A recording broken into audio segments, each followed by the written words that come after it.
welcome to the McDowell County Board of Commissioners meeting. Today is Monday, May the 8th, and the commissioners are in session. Good to have people in attendance tonight. And let's go ahead, as always, we begin our meeting with a prayer and a pledge. I would like to ask Mr. Green, if you don't mind, to lead us in the pledge, and Commissioner Brown in the prayer this time. Everyone, please stand. Let's bow our heads. Father, we thank you for this day. We thank you, dear Lord, for all your many blessings, and we thank you for our health and our strength. We thank you for this group of people that has come tonight to bear witness of what goes on in our county. We pray, Father, that we would do that would be pleasing to the citizens, the taxpayers of this county, and that we would always uplift thy name in everything that we do. In Jesus' name, amen. Amen. Attention, salute, pledge. I pledge allegiance to the flag of the United States of America and to the republic for which it stands, one nation, under God, indivisible, with liberty and justice for all. Thank you. You may be seated. Okay, gentlemen, we have the minutes before us. We have two sets. You've had an opportunity to read those minutes. What's the pleasure of the board? Move we approve. Okay, do we have a second? Second. Discussion. All those in favor of the motion say aye. Aye. Aye. Any opposed, like sign. Gentlemen, we have the agenda in front of us, and at this time, are there any additions or deletions to the agenda as presented? Make a motion to accept the agenda as is. Second. Okay, discussion. Just wanted to mention under board appointments, it did come in this afternoon from the clerk of court. The jury commission has a first reading, so we'll handle that under board appointments.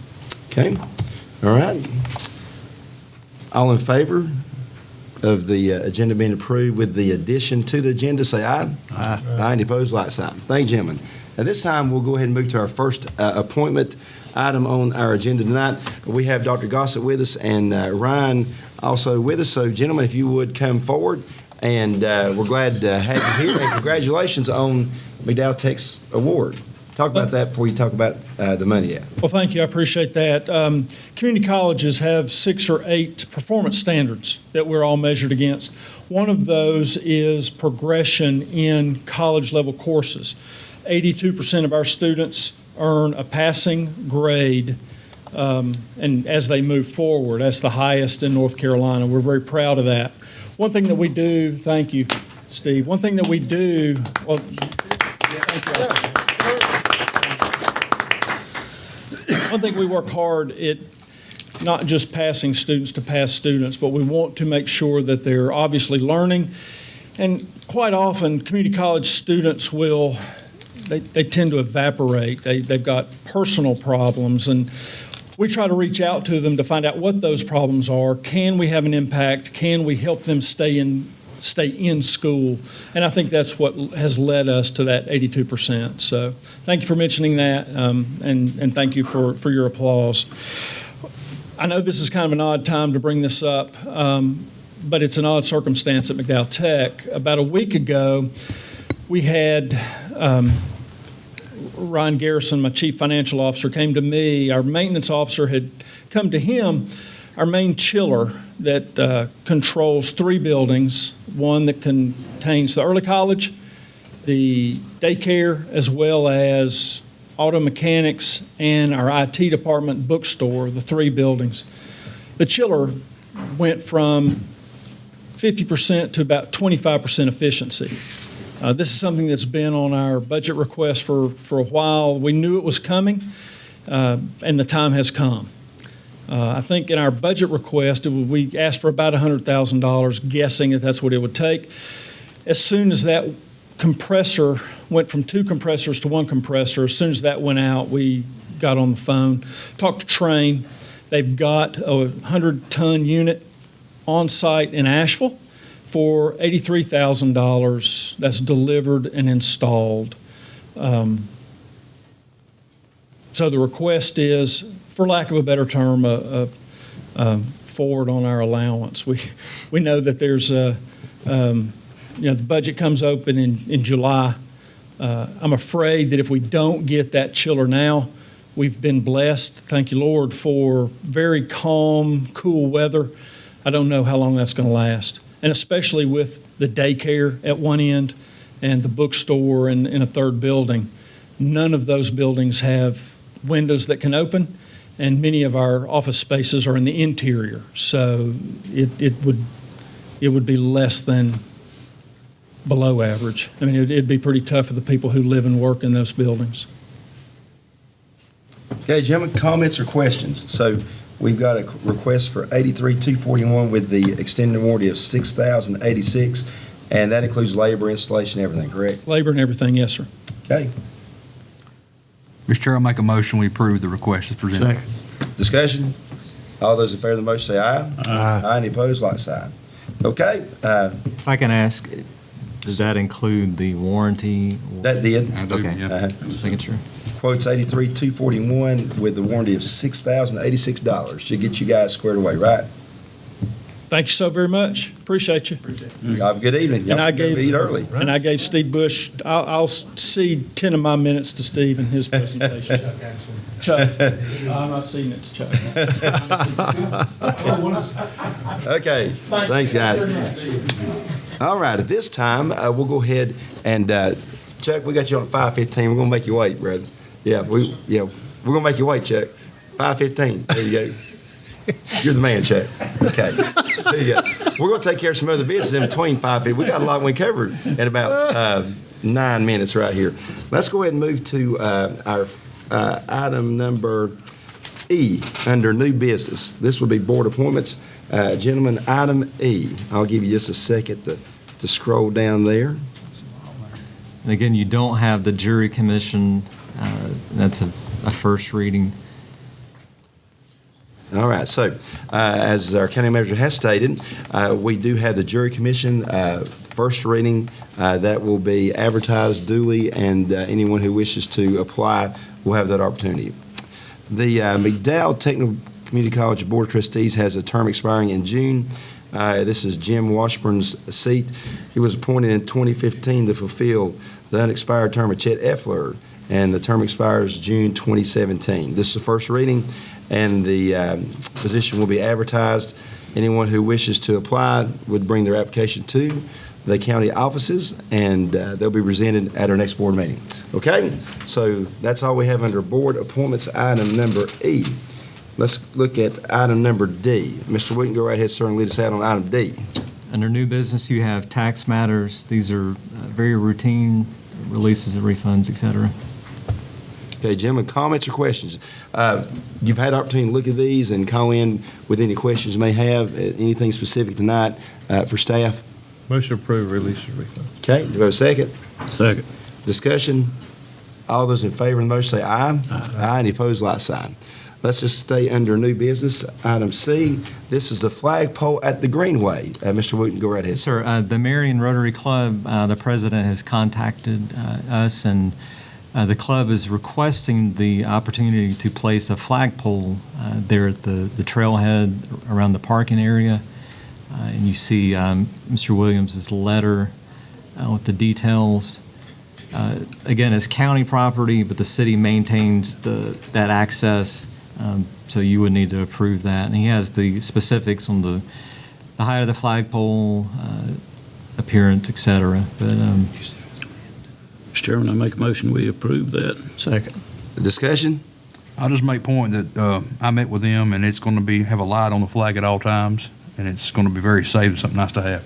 And I'll say, and I'll add, thank you, Matthew, I'll add, too, that as a board of commissioners, we appreciate our Rotary Club in McDowell County, the work they do, and that's a hard working bunch of men and women who are very focused on helping others, and we appreciate the service they do. So any other comments while we're under discussion? There being none, all in favor of the motion say aye. Aye. Aye. Any opposed, like sign. Okay? Gentlemen, let's go ahead and move to item A under new business. Mr. Wooten, go right ahead, sir. This is administrative items and budget update. And please forgive me, but you have at your place, there is a resolution, and apologize for not mentioning this earlier, but Mr. Darrell Ishikura has retired from the sheriff's office, and he is requesting his badge and to purchase his sidearm. And this was sort of late breaking, not his retirement, but the resolution. And so you have the request from Sheriff Green and the chief. So we would ask that you approve that so he could purchase his sidearm. Okay, gentlemen, you've got the resolution. Any comments or questions before we move forward? Mr. Chairman, there's also a request for I believe, a 870, Remington 870 shotgun that Officer Shakira has had for the past 33 years. I'd like to include that on the resolution. We cannot. He asked to purchase that, and we were working on the fair market value. Okay. We're not allowed by statute to gift Not that. be allowed. So we are looking into what that would be, so he could purchase that. Can the board set the price, or It has to be fair market. So if you really? What's the fair market value on a 33-0? It'll go up. Shotgun. It'll go up. It'll increase. So we're looking into that. Okay. So he can All purchase. right, well, it sounds like it's a simple. Okay. We did, if we could, we would, but, Okay. All right, so that's state law that dictates that. right. Okay. All right. Do I hear a motion to move forward on the resolution in front of us I then? make a motion on that. Okay? We'll let him have that. Second. Discussion? All those in favor of the motion say aye. Aye. Any opposed, like sign. I will say, Daryl's a great guy, and Lynn served with him for many years, and I'll say this board appreciates law enforcement and the work they do. They're out there making sure that people are safe in their homes, and business owners appreciate the fact there's law enforcement that comes when an alarm goes off. So I think it's very important that we always, as a board, and we do, and I know you men really do appreciate our law enforcement. We need to communicate at every opportunity to them and let them know how much we do appreciate the work they do. Thank you, gentlemen. Let's go ahead and move to, Chuck, you got about 3 minutes, my friends, so let's keep trucking. Let's go to item old business, and let's go to item number Need to finish. A. Oh, we have more items under budget? We've got a few there. Okay, go ahead. We'll maybe fill the 3 minutes. You have, before we get to amendments, you have some non-collectible EMS accounts. You have a water leak request for waiver, a closeout project fund, 2 closeout project funds. And so we would ask that you approve those items. Then I'll do the amendments. Okay, what's the pleasure of the board? Motion to approve the release for the leak and also the 2 closeout funds. Second. Discussion? All We- those in, go ahead. We include the non-collectible EMS. Also the non-collectible EMS funds, yes. Second. Okay, any more discussion? All in favor of the motion say aye. Aye. Any opposed, like sign. Thank you, Jim. And then quickly, the amendments, I've got 2 minutes, Chuck. And Allison, the finance officer, is here if we have questions. GF 50 transfers $24,200 to the Universal Enterprise Fund. GF 51 transfers between line items for the clerk of court for purchasing office equipment. GF 52 transfer between line items and appropriates fund balance for emergency services. GF 53 transfers funds between line items and appropriates fund balance for facility maintenance. GF 54 appropriates revenue received for a public works heavy machine payment. GF 55 appropriates loan proceeds for the sheriff and emergency services vehicle. GF 56 appropriates revenue received and transfers between line items in the sheriff's office. GF 57 appropriates revenue received in various departments. GF 58 appropriates revenue received and makes transfers at social services. GF 59 makes transfers in various line items in various departments under $3,000. GF 60 amends the budget to account for estimated sales tax. GF 61 transfer between line items and appropriates fund balance for an HVAC unit at the library. GF 62 appropriates fund balance to cover repairs required by the state at the animal shelter. GF 63 transfer between line items in the soil and water and assessing departments. Enterprise 1 transfer between line items in the Waste Enterprise Fund. 911 F4 transfer between line items in the 911 Fund. And Universal Enterprise 2 is the other part for GF 50. It's transferred in the $24,200 into building improvements. Okay, gentlemen, You've seen the list, you've heard it read. Comments or questions at this time? Actually, there's the old fort field and stream restoration and trail project. Thank you. Okay, you've heard Skip the, that is a project ordinance for Old Fort's ball field restoration. So if you could add that to the motion. okay, Mr. Chair, I'll make a motion, we approve budget amendments GF 50 to 63, Enterprise 1, 911 F4, Universal Enterprise 2, and also the project ordinance. Second. discussion? All those in favor of the motion say aye. Aye, opposed, like sign. Okay? Now we've covered that item. Let's go ahead. We have a 5:15 appointment now, Subdivision Marketing Concept. We have our Economic Development Coordinator here. We've got our Director of the Chamber of Commerce here, and we've got the marketing expert on hand. And we'll start with Chuck, and you can introduce from here. Okay, thank you. Great to be here, a pleasure. Appreciate your taking the time to hear this proposal and presentation. I do have Steve Bush, Chamber Director, Chris Allison, who is a private business owner that's in the marketing business. Again, I appreciate the job you guys do. Just coming back in here, I'm glad I'm sitting out in the audience. And you guys do great work, and Ashley and Cheryl do as well. And it's really, really appreciated. Tough job. Commissioner Brown is on the Economic Development Board. Ashley is on it as well, and so they've heard this presentation several times. The general question is, how are we marketing our community? What are we doing to promote positive growth and have people relocate here that are a positive influence on our business community and on our population? And that's what this is about. The mountains are calling, and I must go is a famous quote from a famous American author that I believe, somebody could correct me, I believe from the 1920s. But Gatlinburg has started using it just recently as well, but it's kind of a slogan that we came up with that we might use to promote our community. So what are we doing?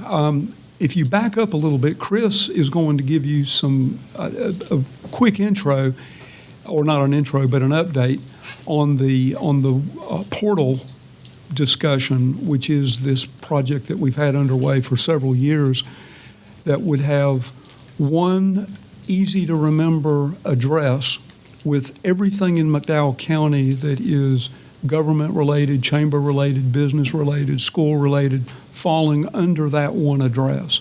It's kind of like the old 652-4000 number at the Sheriff's Department prior to 911. GoToMcDowell.com is the address that we've floated on that. Now, the presentation tonight is not on that specifically, but what we're discussing comes off of that and is part of that. And I dare say that the portal idea is going to have dozens and dozens and dozens of additional ideas and concepts that will come off of it. It's really a neat idea. What I want to talk to you about, again, is something that will bridge off of that, and it would be first a collaborative effort that has been undertaken by your Economic Development Association and your Chamber of Commerce and others in the business community. The concept to collaboratively market McDowell County with an emphasis on aggregate controlled subdivision properties and moderate to upper end type subdivisions with empty lots in them. In other words, not necessarily second home sales, but the sale of properties that would occur through a marketing initiative that would cause people to locate here. That slide, this presentation, Harriet and I put this together. It may not be quite 1,000 lots, but probably in the 850 to 900 range, where there are developer or single owner controlled lots to be platted in McDowell County. So yeah, you get excited over a new subdivision announcing and locating here, but there are a lot of opportunities already platted or waiting to be platted for people to move here, relocate here, and construct here. This came up in a discussion. Steve Bush sent Jess Dishner to me. Jess controls what I still call Blue Ridge Country Club, Linville Falls Mountain Club up in North Cove. And he was sitting there talking to me, and he had his maps. And I said, how many lots are unsold in your subdivision?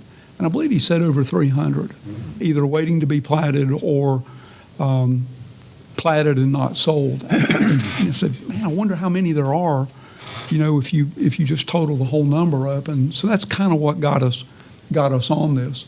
So the subdivisions that we've identified, and this takes 3 slides, but a number of them are on the lake, a number of them are south of Old Fort, Dysersville up in North Cove, basically a kind of a broad swath across the county of subdivisions that have got these large numbers of platted or unplatted lots in them. And so what we've been discussing since December is how do we collaboratively market those, and how do we go about encouraging retirees, second home builders, small business owners, people that may have internet and can, as a means of doing their business, that could locate here and add to our community. So that's kind of what we're doing. Is there a logic and an interest in jointly marketing the county and these subdivision assets to target markets? If you talk to a realtor right now, what that realtor invariably will tell you is happening is that there is an influx and a real pressure on the market, and it's primarily happening because people want to locate near the mountains, near Asheville. Perhaps some of our neighboring communities are a little more expensive than this one, and there's just really a demand that's already happening as this has unfolded. So it's kind of happening anyways, whether we want it to or not.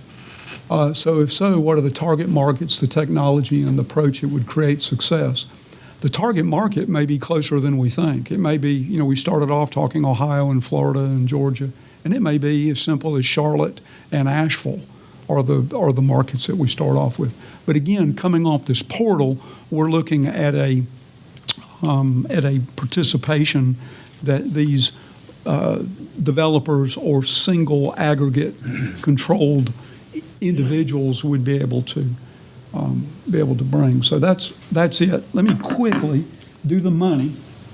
I told Ashley I would have this. He kind of knows what's in it, but what does this cost, and how do we plan to pay for it? And excuse me, Joe, let me throw that in. We're looking at around an $8,000 number. To some degree, that may be an annual number that gets repeated each year, so we're not necessarily looking at one-time costs. But we're asking the county. Actually, I think maybe we've talked 3,000 and 3,500, maybe two different numbers, but I've got 3,000 on here from the county as seed money. META and the chamber. The META board has sanctioned this, and Steve, in a minute, will talk about the chamber board, but each one of us would do 500. Crescent Resources said they would do 1,000, and then we're looking just to balance it off. Maybe we can do more than this. Maybe we could lower your $3,000, Ashley. But if we could look at maybe getting 2,000 from realtors and from the actual subdivision developers or owners, then it would be pay to play. And if you pay, you're on the website, and if you don't, then you wouldn't be. You could use other means, but you wouldn't be. The point, and I had fun doing this, if you had 2 new homes constructed as a result of the site and they were valued at $300,000, you get your money back. It's really that simple. So with that, Steve and Chris, you guys want to help me? So to follow up on what, gentlemen, thank you again for allowing us to be here. Steve Bush with the Chamber of Commerce. Chuck and I working diligently on this. You may wonder what the Chamber's involvement is. We deal with business, but community development and growth is a huge part of that. As we consistently are seeing in today's time the growth of our business community, both industry looking at our community and even the small business growth. I will tell you right now, we have 3 couples that are selling homes in the Black Mountain region that are packing up and that are moving here to open businesses here in Marion. So that influx, we've received contact from an economic individual in the Asheville area that talk in the community up there is that Waynesville and Marion are on the hit list. And that's so for growth. Everything that they can't fill, they're going to be passing our way. Spoke with my peer over in Waynesville, and she's getting the same information. So we're excited about that. But the opportunity to grow what we already have and to have these opportunities of development, the Chamber believes in that. So we're supporting this project. But this is an item that would be an entity of our marketing portal that Chris Allison is going to just briefly showcase to you. Ashley was given the link, and we're going to be passing that. He'll forward that to you guys. We're looking for feedback as of what we call a soft launch. It's been sent out to the META board. It's been sent out to the Chamber board as of today, and you guys are receiving it as well. But it's a segue from our portal. So when we really get behind the marketing promote, then people are going to see, oh, wow, if I want to move there, where do I? And it's right there on that website as well as a segue. So having that there and this getting behind the marketing. And I'm going to allow Chris to come and show you the website now, updated version, and just give you a quick run through, just kind of give you an idea of what's happening there. Again, thank you for your time. We hope that you guys will find the need to support these ventures. Thank you. Okay, thanks, Steve. Thank you, gentlemen, for allowing us to give you a quick update on the web project that you approved back a few months back, and we'll try to handle this a little bit. And what you're looking at here is the new soft launch of our project that you saw. And basically what this project does is tie in a lot of resources from the community, cities or communities, our county, and our region, and basically just showcase it. Right now we have some good, strong web projects here that are available, the City of Marion website, the Blue Ridge Traveler website. So we have some very good, strong projects on the web, as well as some strong local businesses. But we're missing a lot of information that really is very hard to find. And so this is I'm going to go through this very quickly, but we'll be sending you the link. This is very community focused, and so it's going to focus on all the good things we have here, which are, I think, extraordinary in a lot of ways. Our community, our tourism, our events, and a great place to start a business. So, we're tying this in, and you can see the focus on the communities. When you go just to our very basic navigation, it's going to be very strong visually. Everything from planning your trip, your lodging, your local attractions, your outdoor recreation. We have a newly updated travel guide that will be tying in that the Tourism Authority is finishing up right now. Right now we have their old one linked to it. But again, if you want to know what's going on in the community, whether you live here or whether you visit, we want to make that exactly what people have access to. And so I'm going to just kind of show you some of the links. And we're going to be making use of a lot of our current properties. The Chamber has a great annual magazine, biannual magazine they do, so we want to make sure that that's featured here. We have a good visitor center in Marion. We also have one in Old Fort, so we want to make sure those are focused. We want to make sure we're generating user content, so this is an opportunity for people to submit their content, their photos, etc. And so I'll kind of give you a quick rundown on some of these interior pages, and I'll kind of go fast. I know we just got a few minutes.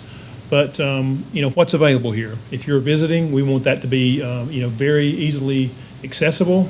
And so you're going to see not only opportunities to find out what's going on, but also to contact us and to build our database of information. Let's see if you want to look at maybe local attractions.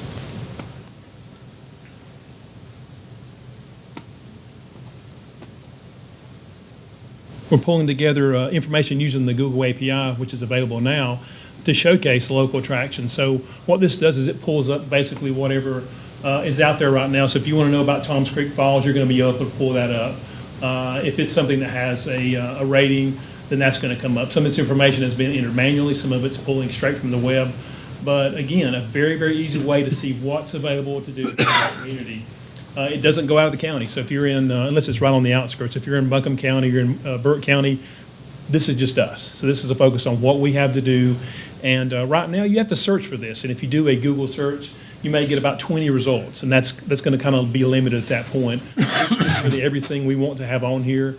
It's constantly updatable. If we have something that either a new trail or something that's going on that we want to showcase, we can do that very, very easily using our spreadsheet in our database here.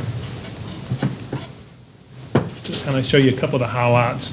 Again, when you look at it, there's a lot of stuff to do here. And I think we sometimes miss that, especially our local residents. They kind of forget about it. And so we want to make sure that this information is easy to get to, whether you're from, McDowell County or, West Virginia.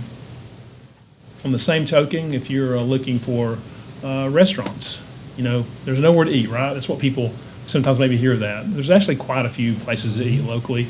And again, sometimes we even forget it ourselves. Great concentration there. Check that out. These are all our places to eat. And I'm just going to kind of hit a couple of the highlights here. Again, pull in from their Google API. So if they've got some good reviews out there, you can see it. If it's not so good a review, it's going to show up as well. But it has that user input, which people are looking for so often when they're choosing their places to go. And again, just going to hit a few of these real quickly. And that just shows you some of the things we've got built into the site currently. Let's go to the business page. We want people to start a business here. We want people to expand a business here. And so that's something we're working with the chamber, with the city, with the tourism, with the McDowell American Association to add, content that these people may be looking for. So whether it be a link to Chuck's page, whether it be the forms they need for their business, whether it be what organizations can I join to bolster my business, we want to make that readily available. And surprisingly, it's not. If you think about this information, if you do some searching, which I've done a lot here, information there's a lot of it. It's very hard to find. And you have to do a lot of digging, and people get frustrated, especially if they want to make a quick decision on things. So we want to make it very easy for them to find out what's going on. Let's see here. We've got, resources, forms. Let's go to our resident services.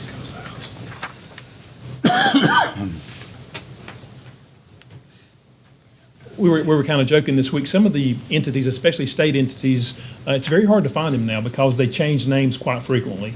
And we won't call any names in particular, but there's some hard to find information in this community. We want to make it very easy to find, not just for our visitors, but for our local residents. And so we've got everything from our county government pages, our GIS, McDowell County oral history, something that people don't even really know is out there. It's a great historical resource that's available. A lot of videos that have been done over the past several years that can teach us all a lot. Stuff like that is out there. The school system, chambers, our sheriff, et cetera. And so again, this is all under the tabs for resident services. Let's see, we've got Commissioner Brown at the META presentation mentioned the importance of the fire and rescue, and so we actually built out a page. Thought that was a great suggestion, and we really built out this page a lot more. So we focused on all the volunteer and the regular fire departments. Can I interject here? And that's Please. the kind of feedback we're looking under the soft launch, is things like Commissioner Brown gave us just from the META meeting. It's simple as that we just we took it for granted. But people don't know what volunteer fire department they fall under or what services they may have available. So those are the types of things that we're looking for feedback on when we complete the soft launch, so we can enhance this even more. Right, and that's, again, information that's hard to find. If you want to list, if you're moving here and you're a fireman and you want to join a department, that's hard information to find. You have to do a lot of digging. Let's make it very easy on people. And we've been able to go out and meet with some of the firemen and get some information they're gathering for us now. We're going to be doing a lot more of that as we continue to build it out over the next year. But this is the kind of very, very simple. This is not super, high tech. This is what people need, which is information. Same thing on our law enforcement.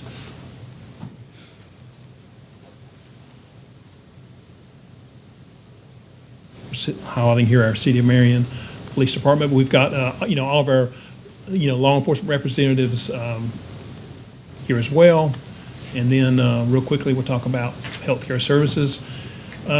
These will all expand. These are this is our starting point for our soft launch, but these will expand. I didn't mention EMS and Rescue Squad on the last page, but it is there as well. It's on the bottom of the page. We have a strong healthcare system locally, and I can see this growing exponentially, truthfully. There's a lot of healthcare entities, but we want to start with our major services and then grow it, from there.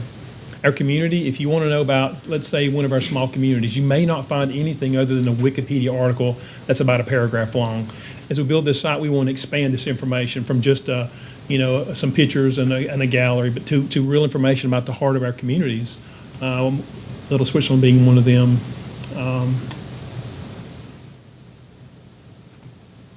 And these are the ones that are designated currently as our communities. I know people would say, well, where's PG, where's, a lot of other communities, but these are the ones that are designated currently. Again, it can be expanded as much as we want to expand it. Elected officials, we certainly have that from our local to our federal. So we've got our commissioners, our Old Fort leadership, and our Marion leadership. We've got some good employment data. If you're looking for a job, we want to make that available. As we get the site expanded, we'll be making this more of a submit and search sort of thing. Right now, we're linking to 3 of our major players in the local job market. And again, always looking for input from our visitors to give us, hopefully, to sign up to our mailing list and be a part of this community. Our school system, we had some great feedback even on as early as late last week about adding a private sector to this. So we're going to be adding a public and a private, the private being our 2 local private schools, Christian schools, and also our homeschool association. And again, as we go forward and there's more suggestions, let's add those to it. This is sort of a living, breathing website. So we want to make it, very, very robust. So not only for outsiders, but for internal as well. So our community, again, they don't know what they don't know. But this is that one-stop shop where everybody can say, you know what? You want to know where the fire department is? Go to McDowell.com. Go to McDowell.com, as Chuck mentioned earlier about the phone number. If we get that message out there, in the city, they can get behind the GoToMarion.com. So it doesn't, and Old Fort's the same. We have those URLs that each individual entity can use, but it's all going to feed to this one central website. So it's great for our local, and it's also great for the tourists and folks who want to move here or even visit. So subdivision marketing will come off of this portal. Everything you've just heard relates to the soft launch of the web portal, which we've been working on for some time. So the subdivision project we've been working on like since November or December. And so that's an icon that people would access that would basically be a relocation opportunity, but it's going to have unlike MLS, David, or Mr. Chairman, it'll be you'll pay. I think what Steve and Chuck have mentioned to me so far is this will be a separate entity of itself, a separate website that would be a true marketing collaborative from multiple entities, and it'll be a joint marketing between all these people who are willing to play. Competitors typically, but not necessarily in the long run. When you're trying to do some national or regional marketing, you see a lot of players come together. A lot of I referenced a steakhouse chain nationally that's going together and marketing jointly because they're competitors, but they're in the same business. And so you take that same approach to this, what we're doing today. Any questions on that real quick?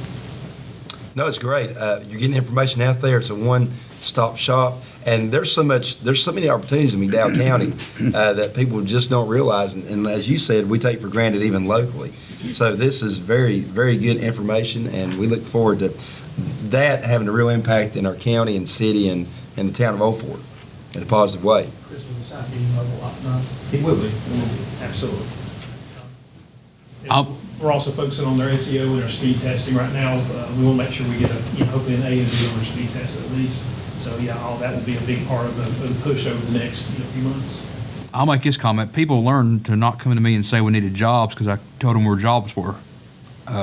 People come to me a lot, quality of life. They want these restaurants here. Well, I tell people to get these restaurants here, we got to increase our population. We got to have more people here, living here, to get that here. So anything that we can do to do that, it's better for everybody. In order to promote growth, you've got to have this tool. It's just necessary that you have this tool. It's going to happen. And so the question is, Are we ready? Are we ready, and can you direct it at all? And maybe that's easy to say and hard to do, but we think you can influence where you end up by being positive with what you're putting out there. Anything you want to add? The thing that I like, and Steve, you hit it a minute ago, is that, just this past week, people not knowing where Nebo Fire Department is. And these are teenage kids in high school. Man, we don't know where it's at. I said, you have any idea where Nebo Elementary? No. I'm like, okay. So now we started from scratch. But you've got a local marketer who grew up here and knows this community, worked for the newspaper for years. And, that makes a difference. He's marketing his own place. It's not like you've gone outside and brought somebody in that has no idea, is trying to make $1 million off McDowell County. That's always what happens. You got somebody local. And I appreciate it. Oh, that's the first Thank you thing. for bringing that point up, because again, we as a chamber promote that shop. That's exactly right. And to have him such talent as Chris, Chris not only. And he's does good. that, Yeah. He's doing a lot of different work out there for different entities. Yeah. But to have our homegrown do our marketing, he has a vested interest in promoting his own community. And so thank you for recognizing. Well, also, No, thank you for. also Chuck mentioned the pay to play. I think you'll be Right. overwhelmed with interest in that. I'll say this as commissioner, I watched WLOS, I guess it was a month ago, when they made a big announcement for about 500 jobs in Buncombe County.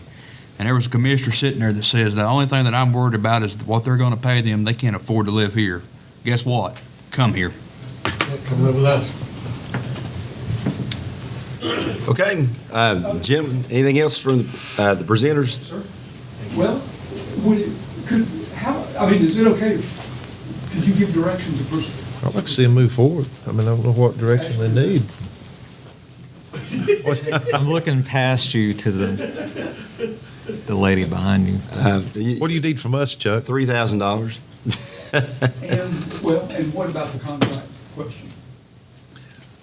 Can you guys carry the contract? I mean, you can authorize it. Any concerns, finance officer?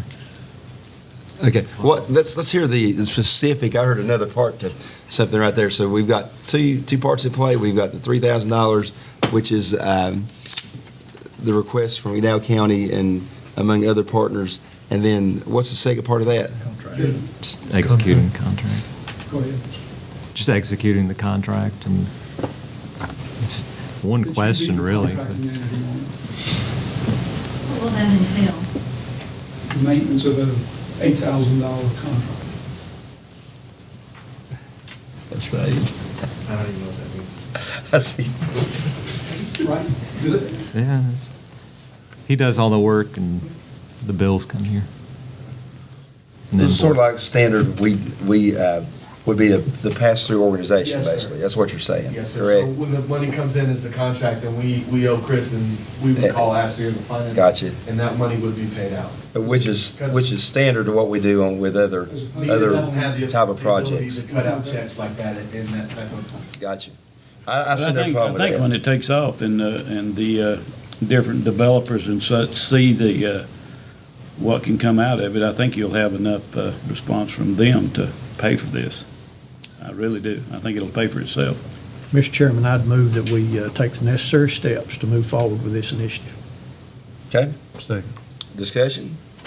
All those in favor say aye. Aye, any opposed, like sign. Okay, gentlemen, thank you so much. Look forward to great things Steve happening. wants his check tonight, though, doesn't he? All right, now, gentlemen, let's go ahead. We are a little behind schedule now. We've got a 5:30 public hearing concerning a subdivision ordinance change request from our planning board. And at this time, pursuant to North Carolina General Statute 153A-323, I will declare the board into a public hearing setting. And Mr. Wooten, sir, now at this time, if you will lead out and introduce the topic, and Mr. Harmon's here. Yes, sir. If Mr. Harmon could come forward, I may lose some technical detail on this, but just quickly, in our county has a subdivision ordinance, and we have determined that the road width that is required in that ordinance is not wide enough per the NC Fire Code. So we had a little bit of discussion. Should we just ignore that and make folks go by the fire code? And the county attorney advised that we amend the ordinance to be in compliance. So Mr. Harmon can give maybe some more detail and discussions with the planning board and answer your questions. Unfortunately, from time to time, we get word from up top that things that we have aren't kosher, so, He's talking about Raleigh, not yeah. here. So what we had was an 18-foot standard with 3-foot shoulders, and what the fire code now requires is a 20-foot travel way. The planning board thought that the 20-foot travel way was fine, but that we needed shoulders because of the topography in the county. So the planning board is suggesting a 20-foot travel way with 2-foot shoulders on each side, which basically is still the same standard that we required, only we're just requiring 2 more feet of travel way. So the new wording, if you so choose, would read, 2-lane roads shall be 20 feet in width and shall be constructed with a shoulder of 2 feet in width on each side of the roadway. We had been trying to work around our ordinance and say that the 18-foot standard we would accept, but we were afraid that somebody may come in and just build an 18-foot wide road, and then there we're stuck. The other change that we're going to have to make is to the private driveway exclusion. Our private drive exclusion currently allows you to have 5 homes on a private driveway off of the main road in the subdivision. So let's say that your main road meets subdivision standard, which is 18 feet wide, and you have a private drive off that. You can have 5 homes off of that private drive, and currently that private drive can serve 5 homes, and it does not have to meet subdivision standard. Fire code says when house number 3 goes in, it now has to meet the 20-foot standard. So we're asking that the wording be changed from 5 to 2 so that we meet fire code standard. That went into the fire code because houses burnt. Right. And this came down from the state somewhere around 2011, and Jerry Silvers, our chief building inspector, has talked back and forth with Raleigh for a long time until we finally realized that from probably 2013 forward, we had to make everything from that date on meet that standard. So we just feel like now's the time to put it in the ordinance to make everything legal. So nobody can argue and say, well, you just require an 18-foot road. Now we'll say we require a 20-foot road. And that, we approve this, it becomes effective tonight. Right. And this is, for anybody watching, standard at the state, it's a state requirement. It's And- through the North Carolina Fire Code. Correct. sir. And counties exist, and we're here because the state created us. We're a creature of the as county state. government. So we can't go against the creating entity, and we can't go against state law. So I'd say that it's a pretty open and shut case. I'll say this, especially for our county, we don't have water systems everywhere. So we've got trucks that are hauling water in and out of fire. So we've got trucks passing each other in these subdivisions. They need the room to get by each other. So, I mean, it's Mr. Chairman, I make a motion to go ahead and amend this. Second. Discussion? we'll poke here. No, motion, second, discussion, now talk. You're in a public hearing. Oh, wait a minute. Go out of public hearing. No, we gotta let the public speak. Oh. Absolutely. Yeah, that's right. Good point of order there, Commissioner Crawford. All right. Now, is there anybody that is in attendance tonight that wishes to speak concerning the information you've heard tonight? And we'll start on my right. Okay. Anybody on my left?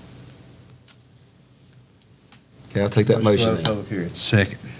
All those in favor of the motion say aye. Aye. Aye, any opposed, like sign. Now, I'll take your motion now. Make your motion. Oh, I make a motion that we make the amendment, accept the amendment that says. Second. Discussion? All those in favor of the motion, say aye. Aye. Any opposed, like sign. Okay, thank you. Thank you. Ron, thanks, sir. Cheryl, you're supposed to keep it. Now, we have a 5:45 appointment, and we have Brian Shuping with us tonight, and he is here representing Vaya Health, and he's here to give us an update. So, Brian, the floor is yours. Good to have you here tonight. Thank you and good evening. And I'll go ahead and apologize for how many documents I gave you guys in the folder. Just reading it some other times if you really want to dig into it. I'm Brian Shuping with Vaya Health, which used to be Smoky Mountain Center, which used to be Foothills, who I worked for since 2000. My role at Vaya Health is county relations for 8 of our counties, including McDowell County. So it's basically all you don't consider yourself eastern, but the eastern counties that we cover. We currently cover 23 western counties.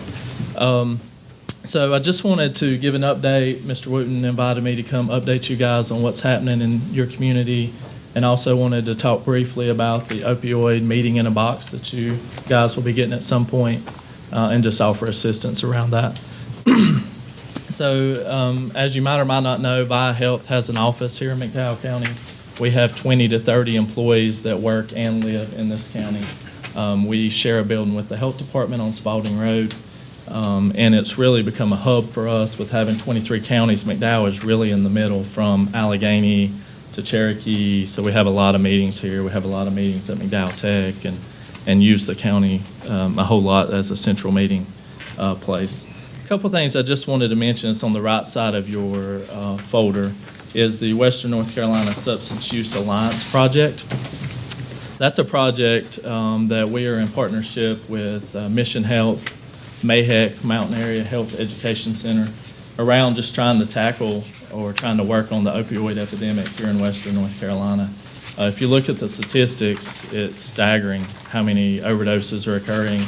If you even look at the number of prescribed medications per adult, it's huge. There's so many pills out there. So just the efforts we're trying to take on to try to support some of those efforts to reduce that and make safer communities. We've got four work groups that are kind of targeted on certain pieces of that. One of those is self-prescribing and medicated assisted treatment. One thing we know is a lot of physicians and dentists aren't really prescribing the way they should to help control this. So we've got some doctors from Mission and MAHEC spearheading this, doing physician education. We also know dentists are pulling teeth and giving 60 pills. So just trying to do education around that and trying to support less of these opioids in our community. Also working on the adult treatment continuum.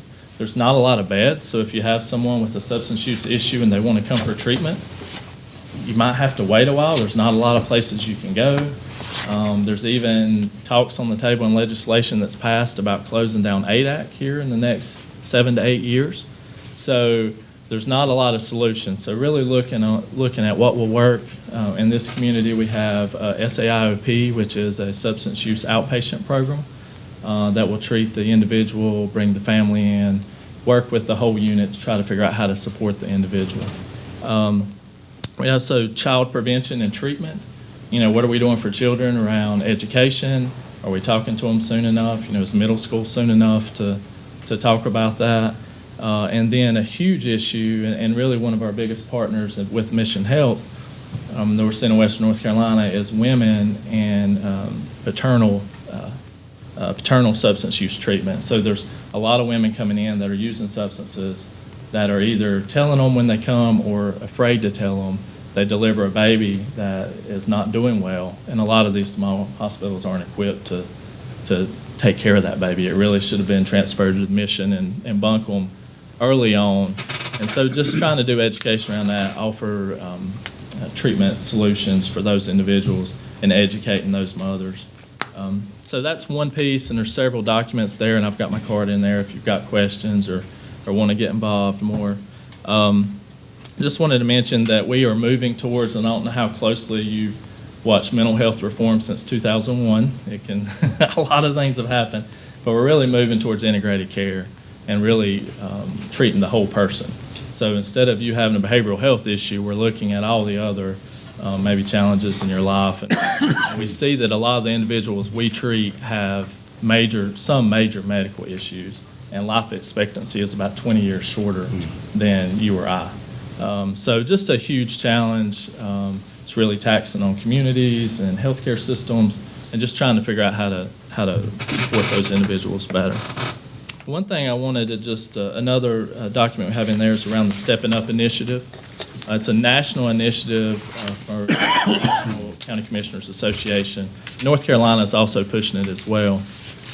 And it's figuring out how to either better treat behavioral health or people with mental health challenges in the jails, or divert them from going to your jails.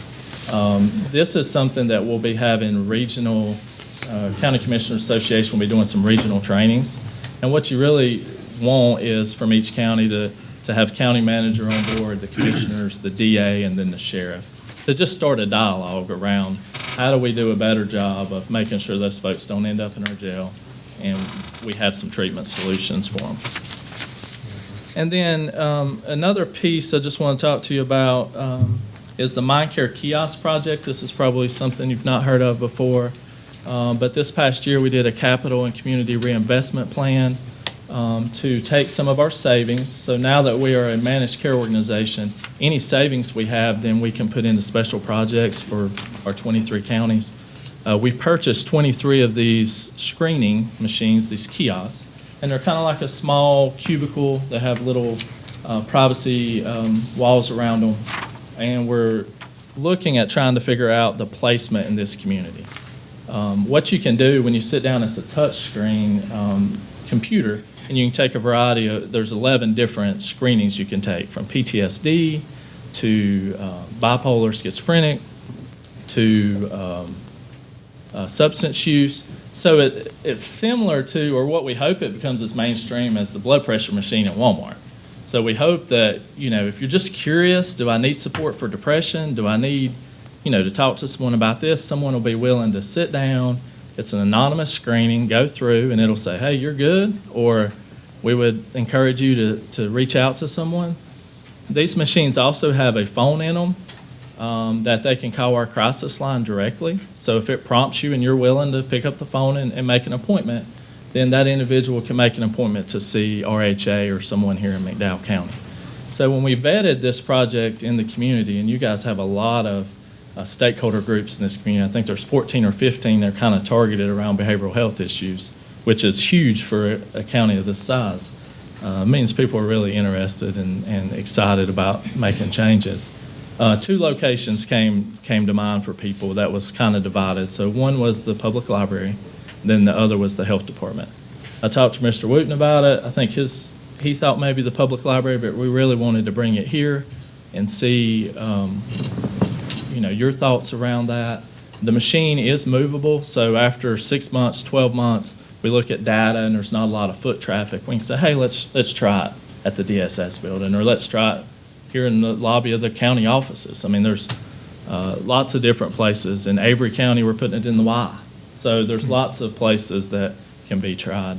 The data we'll be able to see from that is, you won't be able to see individual data, but you'll be able to see what people in your community are most interested in or taking the most of out of these 11 screenings. So it might identify for us a gap in service or something that's not available here that we need to put in place. A lot of information, Brian. I know.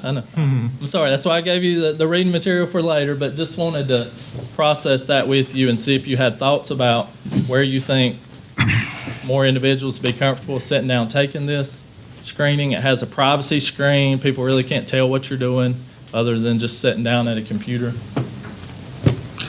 I mean, you could do the library maybe 6 months and then go to DSS, move it back and forth to see what your data shows. I know the library's visited quite a bit. I mean, I wouldn't have a problem. You can put it in any of your county buildings. If it was up to me, I don't care. Yeah, I wouldn't want a recommendation from staff, but I mean, I'm flexible. Library seems to have a good cross-section of folks from. It does. That's Busy. good idea. Okay. In Rutherford County, I think they're putting it in the courthouse. So it's really just up to the community where you think people will use it. We can share the data later and make other decisions about it. So that's really the meat of what I wanted to talk to you about. I also just wanted to share and offer our support around the opioid meeting in a box. I don't think you've received it yet. We've not received it yet. But, just that is really just expectations of the commission in each county of starting community meetings around just trying to tackle the opioid epidemic. And we'll be glad to support you and help in any way to facilitate those or support your efforts. Brian, thanks so much. We appreciate the work you're doing, and good to have you in the boardroom tonight. All right, thank you. Thank you. Thank you. All right, at this time, we'll move to item A under old business, courthouse facilities discussion. Mr. Wooten, sir, if you don't mind, lead us out. Mr. Chairman, Is it possible maybe to do the transportation item, because we have a couple. Yeah, we do have staff members. present. Let's move to item number Clocking D up. under Yeah. old business. This will be the transportation update item. Mr. Wood, sir, go ahead and lead us out. And Save a introduce- little bit on our overtime. Last month, well, let me back up a little bit. I think it was August of last year, you had a presentation from a consultant that was hired by the state and the county to look at transportation options for McDowell County. We are one of two counties that does not have a coordinated public transit system as defined by the state. And Terrell County is the other, which is much, much smaller. So the study was initiated based on the commissioner's request. The study was presented. The study did not make a recommendation on what type of system or how to implement. They just said you need to have a public system. You may recall that they really gave three options. One which would stay as you are now, which was not really preferred by anyone, including the state and this board. Two would be to set up a county department that would do the function. And the third was to look at a regional approach. The region that was mentioned was to our east. It's called Greenway Public Transit. And if you're ever in Hickory and Morganton, you'll see their buses. The board directed at that time that you look at Greenway as an option. And there were some cost issues associated with that and maybe some misleading costs. Again, you're going on what was presented by the consultant. We have met with Greenway several months ago. Commissioner McPeters and Commissioner Brown were there along with staff. Very, very great meeting, productive, understood how they came together, sort of expectations for the agency and for the member local governments. Again, it was productive. Out of that meeting, there was a decision, I guess, from the state DOT to do a follow-up study on if a partnership with Greenway happened, what costs would look like, what the effect on employees would be, pretty much the whole 9 yards. As I reported last month, that study is, I believe, going to complete soon. But you did ask that staff contact DOT and ask about, maybe not foregoing that idea completely, but maybe in the interim or maybe longer, looking at a county function, county department. And so we asked the head of that section division what steps would take place. Staff has met and talked about some of the options there. Honestly, didn't get that positive of a response when the county option was mentioned. I think there was a preference at DOT for fewer transportation systems, and that may come from the legislature. I don't know. Some of the response I had was there have been questions from the legislative committees about further consolidation of transportation services. So maybe the staff that I spoke with are just playing off of that perceived preference at the legislature. I don't know, but it seems to be a preference at the state level, state DOT level, for a regional approach. But we did ask about starting a county system, and I really didn't get that clear of a response. Mr. Evans, who oversees transportation under DSS Director Sprouse, has spoken with the regional person. He is here, as is Ms. Sprouse. They have indicated at the regional level that there may be a possibility as far as looking at funding for establishment of a system, but correct me if I'm wrong, but they did indicate that we would not receive funding before fiscal year 19. So next year's fiscal year 18, and so there would be a year in between for studies or pre-audits and different evaluations by DOT, and then there's an application for funding that I believe is due in December. So get most of that detail. So a lot I just spit out, but just to summarize, we believe that we could look at moving forward on a county level system. Staff would not recommend doing that for July 1 of this year because we would have to pay for all costs and we would have to take it out of the DSS budget to do that. And there's an impact there as well. If you want to move forward, the earliest, again, we could apply would be by December, but we probably would need to tell DOT that interest is there so we could start working on grant applications for this fall and winter.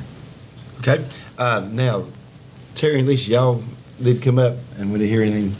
Well, y'all here. You're here, so might as well talk. Maybe just work with Good it. evening. Ashley covered it really well.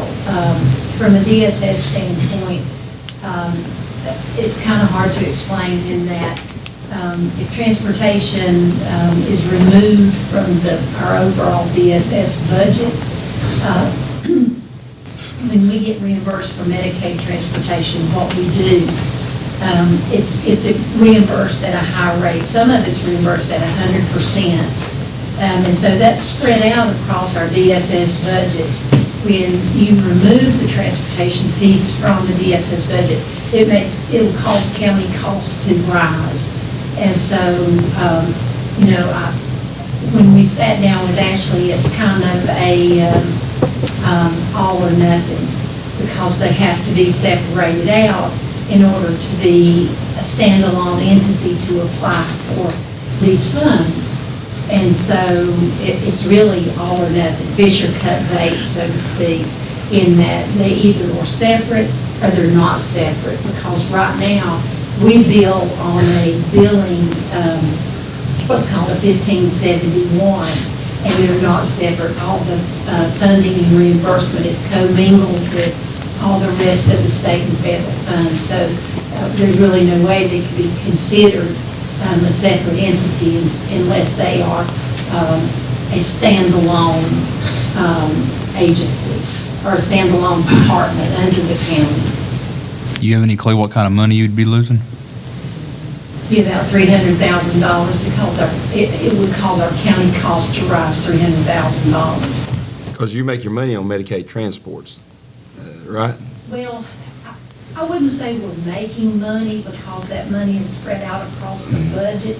Those positions are reimbursed some of them are reimbursed at 100%, and so the offset, I'm going to say we're making money on Medicaid transportation, but they would carry those funds with them. It would be in a separate type of billing entity called NC Tracks, and so they would carry those funds with them, but there would be, we would see those costs go up for our overall DSS budget. That's what we put it in, we took it out, we put it in, we took it out. Allison and Ashley have been so gracious to meet with us on several occasions and help guide us on this. But the overall figure we come up with is somewhere around $300,000, excuse me. And it's one of those, it could be lower, it could be higher. We can let you look at the spreadsheets if you really want it. It's the most complicated that you can imagine. It's not just moving here and there. It's a very involved process. And you really don't know until you rip off the Band-Aid and just do it. But that's about what we could figure out. We think it would be an impact on DSS. Okay, Ashley, we've got information from businesses that are supporting the public transportation, and we've got the transportation board that meets, and evidently they are really a proponent of that too. Does the transportation board have that information that was just shared to us? Because I think it's very important for them to understand that if you take out that piece of the puzzle from DSS, there's a big void that you have to move more money in to cover the segment that's going out. And I serve on the transportation board, and we met next week, and that information should be part of those minutes. In that was explained to them, the figure of, somewhere in the neighborhood of $250,000 is what I told them. That would cost the county DSS budget, would cost county costs overall. And it really, the way I explained it to them is that it's not only our DSS budget, but it's the county in general. When you look at overall what the county's budget is, this would increase, the county budget and affects much more than DSS, but McDowell County as a whole by increasing that budget $300,000. It just would seem to me that would be a $300,000 revenue that you would be giving up. Am I wrong in making that assessment? The budget is so complicated, and it's built on this ginormous spreadsheet, and all state dollars, federal dollars are all commingled together. And what happens is, say for instance, this is the best way, and Allison, you chime in with me. Say for instance, I'm hired and my position is 100% reimbursed. So I'm going to get, say I make $25,000 without benefits, just $25,000. We're going to get reimbursed for that. But Allison may make $40,000. And the cost of lights and the cost of all the overhead, we're going to take that reimbursement at $100,000 and we're going to spread it over the whole budget. And so in reality, even though there's no revenue, we don't make anything off transportation. Well, well, maybe you can explain it better. if you're paying other bills, you're making a revenue. I mean, that's revenue. I don't see no other way to explain that, because when you're saying that whenever you do away with that, if you start the transportation, you're saying now the county loses $300,000 and are going to have to come up with an additional $300,000. Is that what I'm hearing? That's correct, because our budget's going to increase. Okay. Go ahead, Al. Play it in one place or the other. That's the basic thing. I'm sorry, I did not It's mean almost to interrupt. self-sufficient. But what we did was we extracted our transportation personnel, all of their benefits, the vehicles, estimated fuel and maintenance on the vans, supplies, insurance, everything that we could possibly think of that they would need to take with them to enterprise fund. Okay. When we did that, we estimated how much could they bill that we know of right now. What are the dollars that we know right now? And let's say that amount was $300,000, but we extracted $700,000 or so worth of expenditures, okay, from her budget. We only took $300,000 of revenue, and we took out, I'm rounding folks, $600,000 of expenditures. That was staff costs, health insurance, retirement, everything we could possibly dream up that they would need to operate. We extracted those from her budget, okay? So we had $300,000 of identifiable revenues for transportation.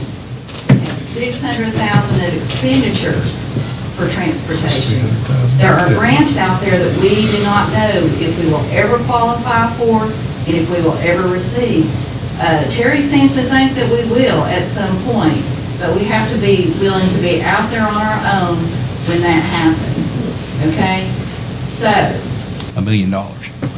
at some point, we may apply for the grants to make up the difference between the revenue that we know that they will bill for and get and what our costs are going to be, okay? So hopefully, the year that we start this, whatever we do, whether we do it county or regional, whatever, there's revenue sources out there that they will apply for and receive to make up the difference. If they don't apply for and they don't receive the grants and we pull them out and put them on their own, the county is going to have to make up the difference between the grants that we know and the expenditures that we know. And that gets back to the presentation we had, and one of the presenters was the group from Rutherford County that does a standalone, and now they make it work down there, but now that lady knows the ins and the outs and the nuts and bolts of how to operate that thing. People keep telling me that and I know that, we're set back for a couple of years, but people keep telling me that the grants are there and they are available, but it's just going to be a couple-year wait to get them. Is that, all right? Am I safe in saying that? You go into it's a competitive process. You apply for a grant and you put your name in the grant process. And yes, we've been told exactly what you're saying, but you call NCDOT, I think Ashley or Chuck had a comment, and they say too, that money's not guaranteed. It's a competitive process with everybody across the state. And so to say, it's a roll of the dice. And so do you want to count on we're going to get $65,000 from one pot, and then you've got to match pots against one another and leverage funds? It's really complex. Do I think we can do it? Yes, I do think we can do it. But it is an all or nothing thing. We either say we are or we're not. Worst case scenario, $950,000 or so that we got to come up with. No, it's the difference between your expenditures of around $600,000 and the $300,000 billable mileage dollars coming in. So around $300,000. Does that include the $300,000 that we got to put to DSS?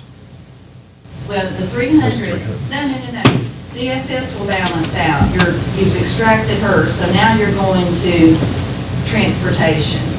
So you have the $300,000 in revenue that's identifiable and $600,000 in expenses. So it appears you're just going to have to come up with the difference between the 3 and the 6. So how did we overcome the difference in the revenue going to DSS? That's my own question. I think our amount is $47,000. It'll take about a year or two probably to work itself out and wash that out for our budget.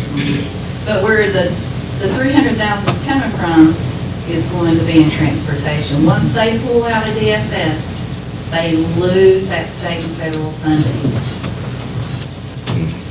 Until they can be eligible to apply for the. Let me ask you this then, hearing all the information tonight, would staff be comfortable in recommending a dual track, a dual plan? If you're not going to be eligible for the money until 2019, can you go ahead and apply as if you're going to go ahead and do a standalone county agency and apply and see? That would give you plenty of time on that track to see if you're going to receive funding for the vehicles that you're talking about. And at the same time, who knows how long it's going to be with this other group we're looking at the possibility of partnering with.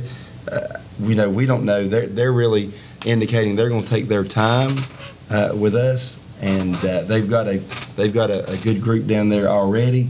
So they're weighing out whether or not it's going to be financially a hit for them to take us or not, if you get down to the truth of it. That's where it's at on their end. I guess it's, can you run two tracks at one time and plan another one while having one in existence? There are things that we can do. They need to come in, and NCDOT needs to come in to look to see if we are even eligible to apply for grants. And so there is a process by which we need to really have already gotten started on doing that. That's to what we have need to them go. come in Yeah. To start in order process. to apply. And we could start that Yep. at this point and get that arranged as quickly as possible. And it's not going to harm you financially at this point. You're just having them come in and look and evaluate. And so it's not, monetarily, it's not going to be disadvantage to any of the county budget in any manner at this point as you begin having them come in and look and see if you're even eligible, correct? That's correct. And then what we would do is, once we had that, them come in and look, there's a process by which they look at all our policies, all the things we have in regards to how we do transportation now. then we could come back and give you an update at that point once that was accomplished. So you're 2 years out on that track, and you're probably a year and a half to 2 on the other track with the group next to us. Okay. Any other comments or questions for staff? We do have an officer has approached us in regards to providing transportation. That is an area in the representative from Baxter here tonight from our HR department. And so that is an area that we are looking at. I would not want to go forward with that in any way until I sat down with county finance as well as Mr. Wooten and talk about figures as well as liability and things of that nature before we move forward. But it is an opportunity that they would participate in paying our agency to provide transportation because that is of utmost need. Yeah, and Baxter's been the one of the biggest employers in western North Carolina, or if not the biggest. We appreciate your coming to the table, and it sounds like you may bring money to the table, so we really appreciate that. And all in the same motion while providing a service at transporting people up there. So that, it's too early to even it's part of the discussion and the evaluation process, I do believe. I would want to make sure that as a county, we have all our I's dotted and our T's crossed, because I do not want to set us up to fail when we're looking at moving to either regionalizing or private, whatever your desire would be. But we would want to have a sound system that we can provide transportation to the employees back. But that's a good, I think Baxter's will be a good company to partner with at some point moving forward, for sure. And we'll plan to do that in the future as well as if you see fit that we can go ahead and get NCDOT to start that process to look at our agents. Okay. All right, guys. We could beat the horse all night, but I think we know where we're at now. I'll entertain a motion this time. Just say we table. I think we would like some direction on having DOT come in, because I think we need to start that pretty soon. I think we need to move forward in that direction and let her go ahead and.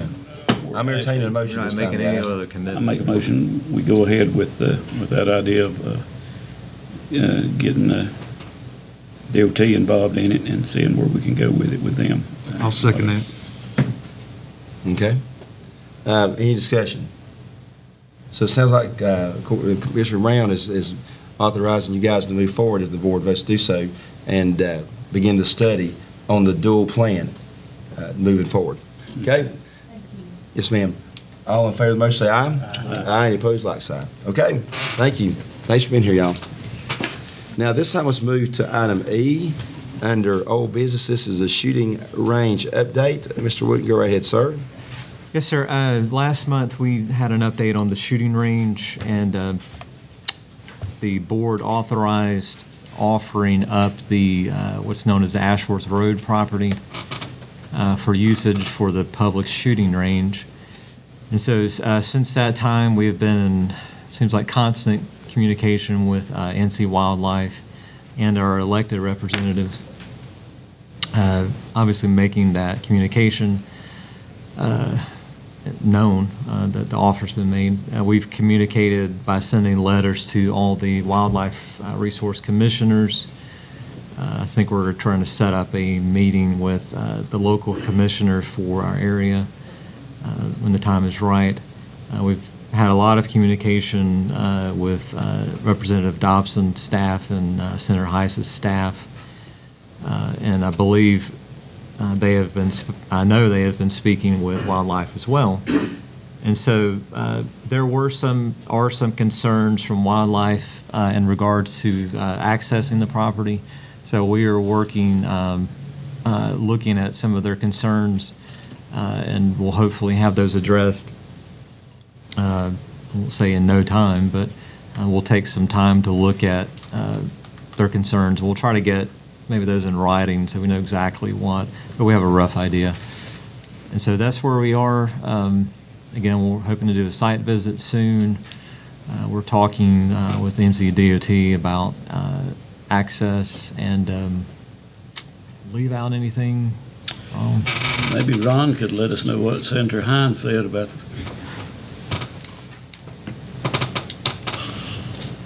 But we do have a good relationship with our representatives in Raleigh on this project and many others. Okay, any other comments, Working on questions? There being none, let's move to item number C under old business. This is a Greenway update. Just 30, yes, sir, I'm sorry to interrupt. Just fine. 30 seconds on this. You did meet about 3 weeks ago with Resource Institute, who is looking to do future work with us, grant assistance. That agreement we received, there were a few changes, and the chairman has that for signature tonight, so that is a great positive. For Phase 3 on the county park, we had a deadline of May 5th for qualification statements, and we had 4 submitted. Typically, staff will meet and review those. We will certainly invite, if there's a commissioner that would like to be on this ad hoc committee, I guess, if there's a volunteer, that's certainly welcome. And we would suggest offering a seat at the table with the Trails Association, since they have some experience there. So if there's a volunteer, we'll probably meet once or twice and review and maybe do interviews with designers. So there is a little bit of a commitment to it. But if not, staff can handle it. That's why we're here. Okay, all right. Moving right along, let's go to item number B, water projects update under old business. You have a schedule in front of you for a Stacy Hill Road water line, or I should say water lines. We talked last month, there is a time deadline of spending the EPA funds by December 31st. This schedule accomplishes that, and to do so, we have to split it into 2 projects. And so you would have the contractor or contractors would have until March 31st to complete the whole line. And so out of this, really the only date that is firm is the December 31st, and that is an EPA deadline, but the rest will ebb and flow as time allows with the engineer. What happens if we hit really bad weather? We call our congressman and say we need a couple more weeks. I'm sure it would work out fine. I'm not that worried about it, but we do want to respect the deadline as much as possible. Okay, any other comments, questions? There being none, let's move to item A under old business, county facilities discussions. And we do have B under new business, if you wanted to take care of that before we have more of an in-depth. Okay. The subdivision paving approval. Okay, what's the pleasure of the board? Motion approved. I'll say. Discussion? All those in favor of the motion say aye. Aye. Opposed, like sign. Okay, Mr. Sweden. Yes, sir. And for the county facility discussion, again on the 24th, a couple of weeks ago, we really just wanted to present all the discussion items that you've talked about over the last year in regards to county facilities. We've talked about improvements to the courthouse, additions to the courthouse, relocating of offices, building of EMS bases. So there's just a lot to go over, but really wanted to narrow it down tonight, and maybe even more so to just focus primarily on the courthouse. We've talked in this room and with the court officials outside of this room about what I would call modernization, replacing the windows with something with insulated glass, and doing a modern HVAC system. We have some sporadic use of central air now in courtrooms, but mostly we have window units in most of our offices. The main lobby areas don't have air conditioning. You have a boiler that is probably 30 or 40 years old. That when it's working, it's pretty warm. But so staff has provided estimates in your packet with the, there's one a couple pages down from McKnight, Smith, Ward, and Griffin engineers. And that is essentially a summary of the existing heating and cooling systems and their recommendation for replacement. And you see all the different types of facilities that would be in there. They've broken it out by, we're giving you, I guess, a couple of options. One would be a complete removal of existing and replacement with all new, would be about $725,000. And that does include some sections of the, we're calling the jail building, which is the portion of the building that is headed this way. So there may be parts of that estimate as far as like the holding cells have new HVAC, they might not need to be served. The third floor is not used by anyone now, so that could be eliminated. So there may be some cost savings on the jail portion. But the courthouse is probably about right.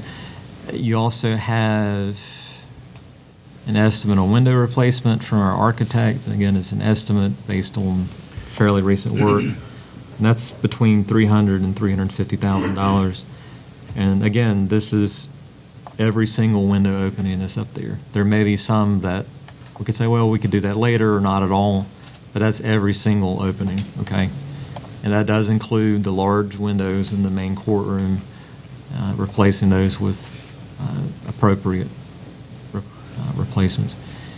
And then finally, you have in the courthouse, you have an estimate for another courtroom, and that is between, including an architect, is 2.6 and 3.3 million. And that it does include building out of the space underneath the main courtroom. And you have a drawing in your packet that is about a year old, and that's just filling the space with offices. Staff honestly would not recommend building offices there due to the height restrictions for one, and two, just a limitation on parking. You could possibly have shell space for part of it, and I think we've talked about jury assembly or some other use for maybe part of it that there's a need for now. So you have that in front of you. We've talked a little bit on a couple of the other slides about this building with the parking deck. There are seams that need to be repaired that would eliminate some leaks that we've been having. And this is a project that we've been working on 3 or 4 years. It's not something new that you're hearing about. With concrete like that, you have to keep it sealed, obviously. And so that staff would recommend if you do anything facility-wise that we include that.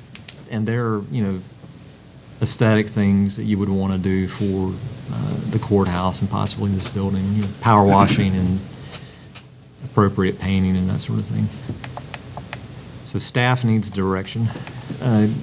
You have given direction for the architect to bring back drawings and I believe give direction on moving forward, but we need to know what to bring back for you to bid.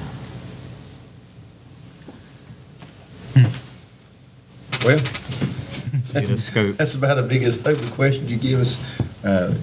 I sat down and wrote down with Ashley the other day and told up just on estimates about $8 million worth of items.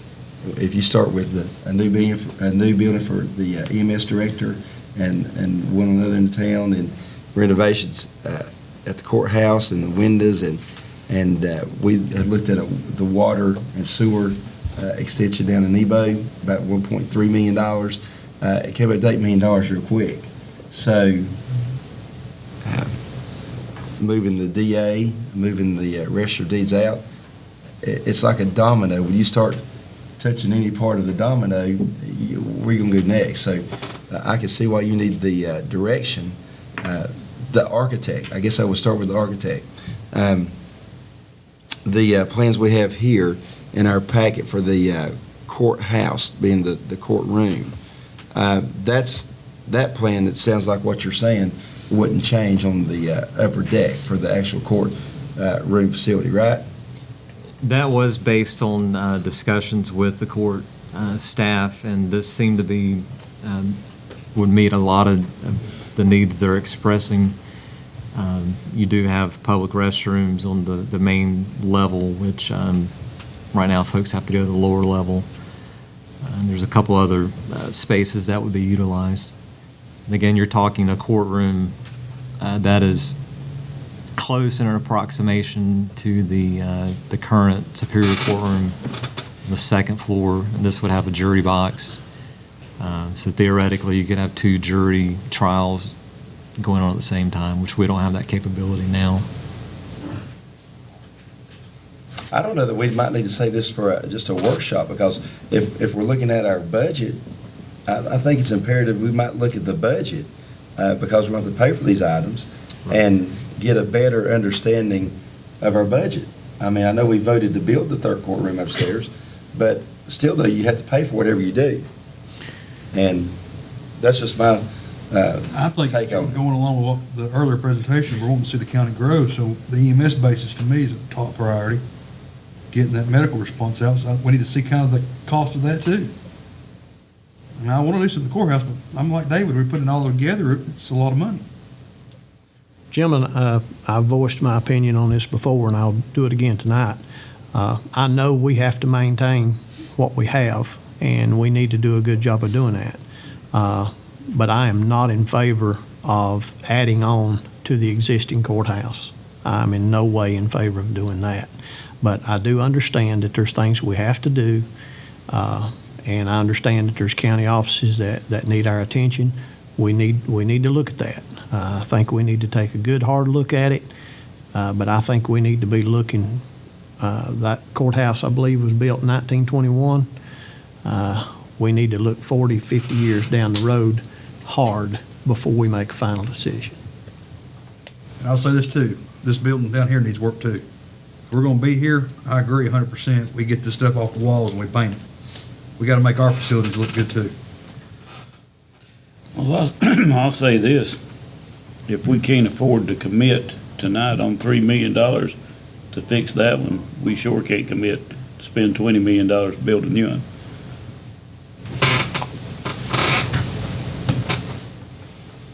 Your turn, Barry. I'm just not up to building a brand new courthouse. I mean, we missed, and I know we've heard it, it's in the paper, so it's stuck in the past, but we missed it with that building, that box factory. You know, it would have served a lot of needs, cut back a lot of costs, and saved us several $1 million.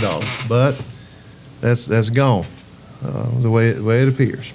But you know, sooner or later, we're going to have to bite the bullet and do something. We don't have a choice. We've seen that with we need more space here. Saving the money on the existing courthouse, again, I wouldn't be in favor of building it in town. It would go out next to the sheriff's office, plain and simple. That's where the property's at, but you pull that out of here, you're asking for the city just to basically be a ghost town. Because that's what pulls the people into the city. I hate to say that, but it's the courthouse. 80,000 visitors a year come through here, whether it be through inmates, visits into the Register of Deeds, clerk of court, paying tickets, whatever it may be. But I'm telling you, this thing's. I mean, I know other counties have had issues where the courthouse caught on fire in Mitchell County. I was over there in Bakersville a couple of weeks ago, and they got a nice facility up on the hill. And it pulled it. It absolutely pulled it out of that little town. But I mean, there's a lot. I mean, I'm like David. I think a workshop. I don't want to commit $25 million, whatever it's going to cost. And it seems like every time we try to do something, we build upstairs the third room, the library, law library. Well, that wasn't good enough for them. And now they basically don't even use it anymore. So it's constant. I know that's what they want. It's what the judicial system wants, is a new is a new courthouse, let them fund it, you know, but they're not going to do that. It's going to come back to us. And you got schools, you got roofs. There's more, I would say there's more in the next $8 million if you know, new courthouse, 20 million, plus add that 8. We could look at $50 million in building projects easily. So without building a courtroom, you're looking at air conditioning, Right. windows, Yep. and the registered deeds building, Yep. right? Those- Well, unless Yep. unless I made a mistake myself, I thought we had already committed to this. The third courtroom, and the windows, third the windows. courtroom, and the windows and the air conditioning and all that. I thought we had already committed to that. We voted to build a third courtroom. Exactly. That's been done.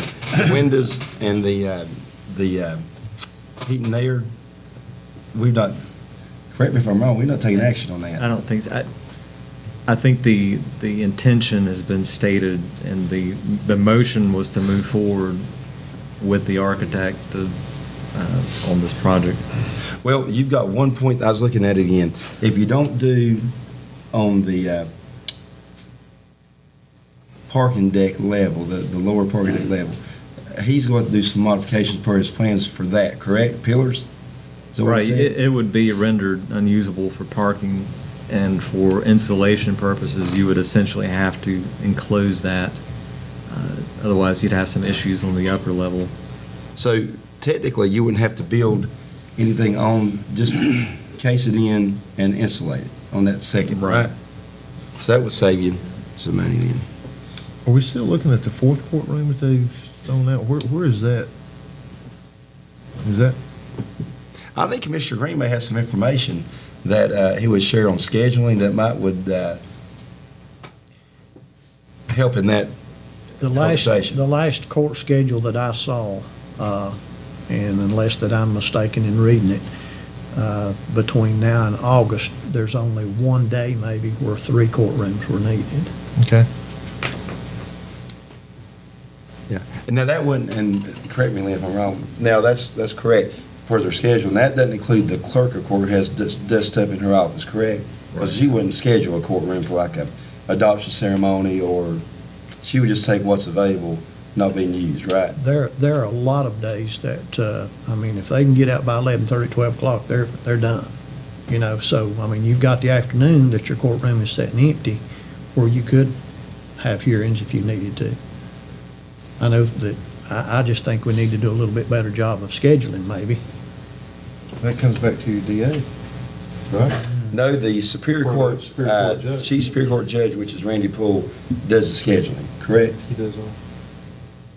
District. Is my understanding for district court. District court. Yes, for district court. So you're looking at 1.3 million for the parking deck on top, new room, new courthouse, 293,000, 600,000, it's 893. You're about $2.1 million on the low side, if everything comes in right. Now, Mr. Wood, how would you propose to pay for that? You have to borrow money. So, and what's the ability of the county to borrow money right now? Borrowing's not the problem. You have to Pay it back? You have to. You have to the problem you're budget the saying? payment. That's always the kicker. Have you gotten borrowing's not a any, problem for us. have you gotten any kind of numbers on what a debt service would be on that kind of? As far as a term or interest rate? Term, I'm talking about term and payment. Probably an amount this range. We have spoken to different lending institutions, and probably about 12 years is as far out as they would go. If you were talking in your $20, $30 million range, obviously that's a different, and we're not, but that's when you talk about 40-year USDA loans or whatever. But for bank financing, about the most that we think we can get is about 12 years. And I mean, you could do shorter, you're just going to be paying more. Have you investigated a dollar amount, what a payment amount would be? Honestly, we haven't nailed that down just because there's uncertainty about what all would be financed. I know there's been speculation about windows and air being out of fund balance and financing any additions. So it's been hard to pin down exactly what we'll be looking at. I think also we need to keep in mind that if the legislation goes through to raise the age of the juvenile from 16 to 18, that's going to increase use of the courthouse. We need to keep that in mind also. That would be 2020 when that took effect. Which would then sort of render the two courtroom system, would put a real strain on the current two courtroom system. Our facilities we have here. is what it's saying. Depends on scheduling. Scheduling. Well, I would like, I'll just throw something out there for discussion, because I think you said to this board it's better not to do a big bundle on any kind of financing of anyway. It's better to take specific things and then go there with that to the LGC, correct? What's the pros or cons there?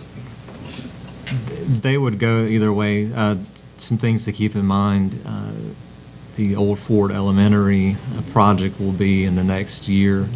Any borrowing, which that may throw us over anyway, depending on the amount, but any time we borrow over $10 million, anything above $10 million is taxable. So otherwise, when that happens, the interest rate is higher, and so it just costs more to borrow.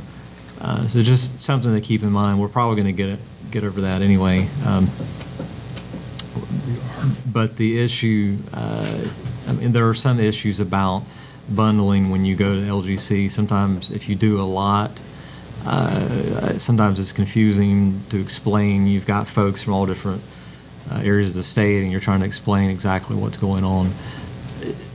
And that can't be overcome with good communication with the board members and with the treasurer, but it is a little complicating when you have a courthouse expansion and a water line and a whatever kind of thrown in together.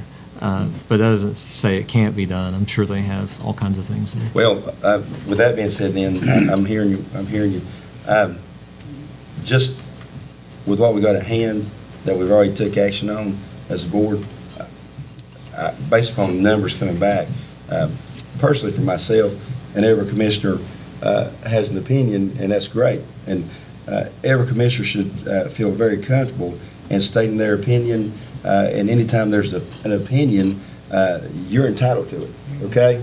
And we don't, as a board, nobody holds grudges if somebody doesn't go a certain way that another person thinks they ought to vote. So we would never try to stifle, and I know you guys wouldn't be stifled. So anyway, I'm just saying this, for myself, with what you're talking about, a bundling of debt, I'm okay to move forward on the 1.3 and then do the 293 and 600,000 out of fund balance and be done with that. That way we're only financing less than $1.5 million on this project. We're not going to encumber ourselves where we can't help the school system out. And then that still frees us up to proceed on, as Matthew said, when we get more information in days to come, because it's very important that we get our EMS base out of downtown. Very important we do that. And it's going to increase response time, decrease response time, and save lives. And this board's all about that. So for myself, I would be comfortable with having you guys go ahead and bring back information to the board, numbers on $1.5 million for a third courtroom to move that ball going. So that's just my thoughts for myself. Now, I'll start with him. I think I know what Lynn's going to say, and we'll come down the line right here.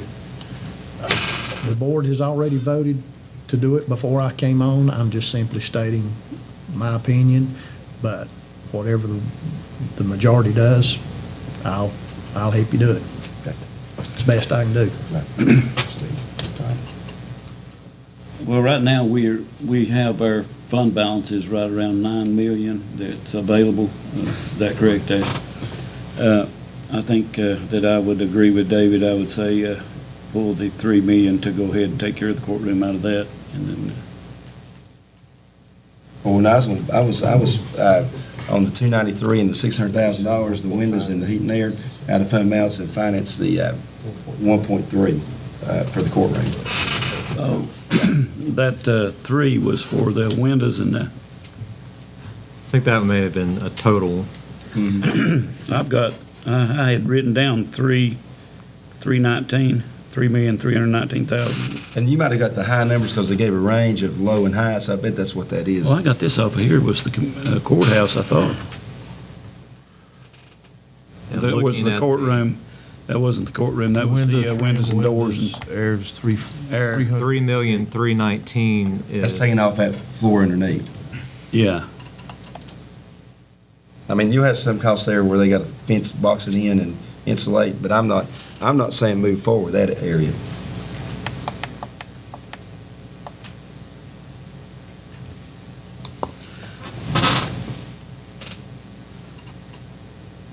Well, I thought, I think we need to move, in my opinion, we need to move forward with the courtroom. We made a commitment to do that, and I think we need to take a hard look at moving forward with it.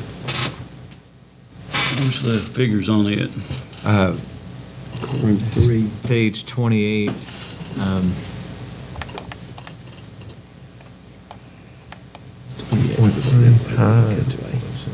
The other way? Yeah. It's about a $1.7 million project when you take out the ground floor on the low end, including architect fees, et cetera. Going the wrong way.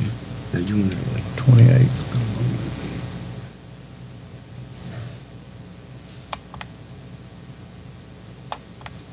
Can you give me that on? Yeah. Page 28. Yeah. Because see, the ground floor was 918,000, that area underneath. Mm-hmm.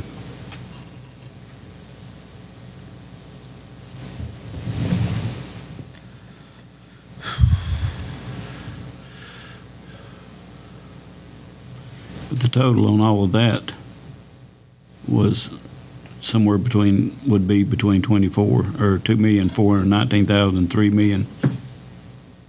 If you did the first floor, the new courtroom, and the proposed offices that he had underneath in that area there, yeah. And that doesn't include, your heating and air and windows in that estimate right there. Okay, the heating and air, That was, It's on page 30. the heating and air, 293. 293 for the windows. 45. Mhm. Yep.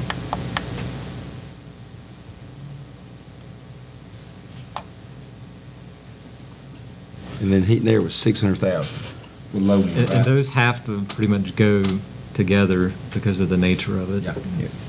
so you're looking at about close to $6 million, all of it totaled in 5, 3 plus. You're close to Yeah. $1 million on. Yeah, just about just over 4 million.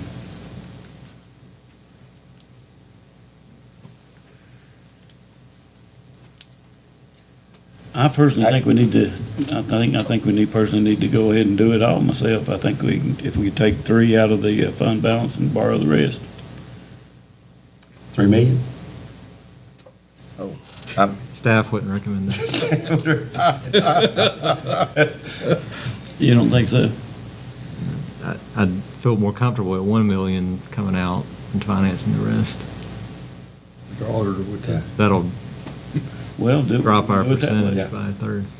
That way your debt service on $1.5 million rounded up is going to be very good. Something in form of a payment that we can handle over a 12-year period and knock down quick.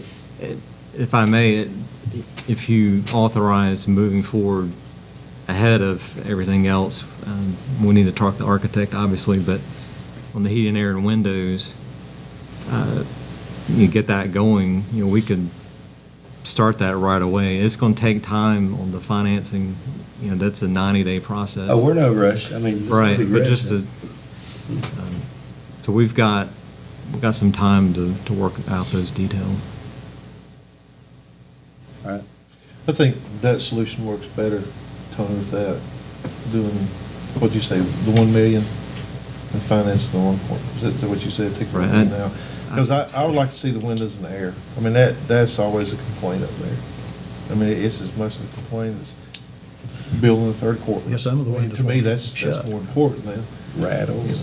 And that needs to be done. I mean, we're gonna pressure wash the building. We got old windows in there, and you got old heat in there. Fix that. Well, You better put that the would have to windows be in done before you first. pressure I wash. mean, Yeah, I mean, fix the problem. Yeah, there's we no have way a out of it. flood. That would have to be done Indoor first. pool up there. But, I mean, you know, I want to see that done and make that building look nice, and you know, then the third courtroom, you know, we had on and go. But I think that solution, what you said, is probably the right way to go with what you said, Tony. That's kind of the way I was leaning. And, but I wouldn't follow the sword. So. Okay, I'm good. all right, so now, You get with $3 million coming up? we need to go ahead and, He wants the $3 million, Tony, so. let's go ahead, and Ashley, you had stated about the, you'll bring back cost estimates, so, because this building, those pebbles that are constantly being, falling off the side, you know, guys, that's old. A lot of them probably will old, come old. off when it's cleaned. Yeah, I'm ready to see that go and get a fresh paint job on it, spruce it up. But you'll get that back to us. But let's handle this matter, because this is basically one of the last items we have here, and we've been here a little bit, and I think we sort of discussed it in and out. So what you're saying is, Ashley, and you would recommend this to our board at this time, to go ahead and take the 293, which is the low side of the windows, the 600,000, and if it goes, we understand it was not exactly that, out of fund balance, so we're not financing that, and then the $1.3 million for the courtroom, third courtroom, financing that, correct? Right, and we can get that recommendation. And you can bring that back to the board. I mean, it's not, but you need direction, though. You got to go. Right. I'd like to be able to call the architect tomorrow to give him some plans for what he's going to be doing the next couple of months. Okay, all right. 293 fund balance, 1.3 finance. You got to get bids. Okay. Just give directions. Do I? You can like to build it. We don't. We voted, yeah. Yeah, and they'll bring it back. They're gonna bring it back to us anyway. Yeah, we're not- Yeah, we gotta prove, we can't just, we gotta have the bank bids resolution. They're Yeah. digging dirt tomorrow. I'll entertain a motion. I'll make a motion authorizing the county manager to move forward with architect on courtroom 3, financing, seeking bids, and the rest of the work being the air conditions and the windows out of fund balance. Okay, do we have a second? I second that motion. Discussion. All those in favor of the motion say aye. Aye. Any opposed? Aye. Okay, vote carries. Now, let's move to our next item, gentlemen, which will be citizen comment. And at this time, we have no one signed up to comment.